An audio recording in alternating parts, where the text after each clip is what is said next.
So আজকে অনেক দিন পর আমি আজকে যাব ঘুরতে।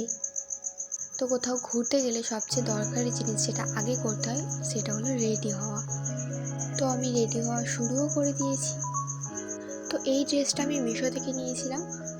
তো এর কোয়ালিটিটা আমার খুব একটা পছন্দ হয়নি, বাট প্রাইস অনুযায়ী কোয়ালিটিটা ঠিক আছে। আমি টিস্যু দিয়ে মুখটাকে ক্লিন করে নিলাম, কারণ আমার এখন ফেস ওয়াশ করার সময় নেই। ক্লিন করার পর একটা ময়শ্চারাইজার লাগিয়ে নিলাম।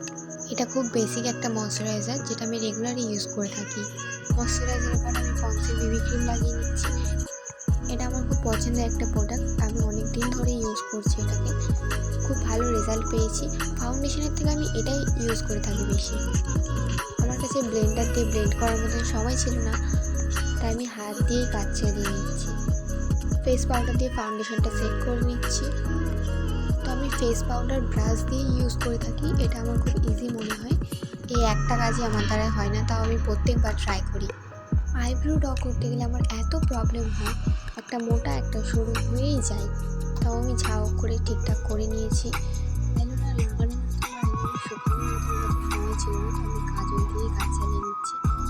খুব ডিপ করে আমি কাজলটা লাগাইনি, হালকা করে লাগিয়েছি। আর মেকআপ করছি যখন একটু ব্লাশার দেবো না, তাই কখনো হয়? একটু গালটা লাল লাল না দেখলে মেকআপ কমপ্লিট হয় না যে। তারপর আমি মাস্কারা লাগাতে ভুলে গেছিলাম, তো মনে করে সেটাও লাগিয়ে নিলাম।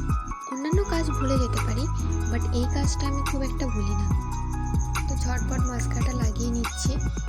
মাস্কারা লাগাতে লাগাতে দেখছি যে সময় তো পেরিয়ে যাচ্ছে, আর সময় নেই বা তাড়াতাড়ি একটু করতে হবে। তো আজকে ফাইনাল টাচ আপটা লিপস্টিক দিয়ে শেষ করলাম। থেকে বেশি সময় যদি মেকআপে লাগাই এখন, তাহলে আমাকে আর ঘুরতে যেতে হবে না। তো এটা ভেবেই তাড়াহুড়ো আরেকটু বেড়ে গেল। এই ইয়াররিংটা আমি রথের মেলায় কিনেছিলাম, তো রথের মেলা থেকে এখনও পর্যন্ত পরার সুযোগ পাইনি। তো আজকে ফাইনালি আমি এটা পরার সুযোগ পেলাম। এটা একটা কোরিয়ান ইয়াররিং, যেটা আমার খুব পছন্দের, আর বো ডিজাইন তো আমার সবসময় পছন্দের। তারপর আমি একটা ওয়াচ পরে নিলাম, কারণ হাতটা ফাঁকা ফাঁকা লাগছিল। বেসিক্যালি আমি ওয়াচ পরেই থাকি, আমার ওয়াচ পরে থাকতে খুব একটা প্রবলেম হয় না।